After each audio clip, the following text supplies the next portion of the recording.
ચોટીલામાં રાષ્ટ્રીય શાર ઝવેરચંદ મેઘાણીની જન્મજયંતિની ઉજવણી જન્મભૂમિ ચોટીલામાં મેઘાણી વંદના સ્મરણાંજલિ કાર્યક્રમ યોજાયો। સાંસદ પરસોત્તમભાઈ રૂપાલા સહિતના અગ્રણીઓ ઉપસ્થિત। જન્મસ્થળ સ્મારક અને વરુણ વનમાં વૃક્ષારોપણ કરાયું। સાહિત્ય અને સંસ્કૃતિની સાથે પર્યાવરણનો સંદેશ અપાયો। ચોટીલા ખાતે ભવ્ય રીતે આ મહાપર્વ ઉજવાયો। આપણે જે સ્મારક બન્યું છે રાજ્ય સરકારે બનાવ્યું, ગુજરાતની સરકારે, એમાં પણ એ સ્મારક વનની શોભા વધારવા માટે વૃક્ષોના વાવેતરનું આયોજન કરેલું છે।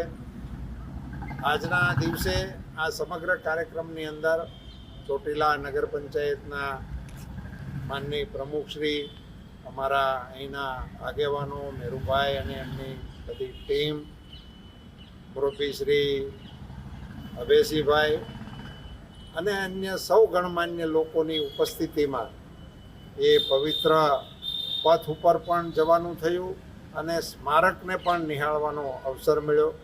એમની યાદમાં જ્યારે અહીંયા આટલું મોટું સ્મારક બન્યું એને ગુજરાત સરકાર દ્વારા બનાવવામાં આવ્યું હોય।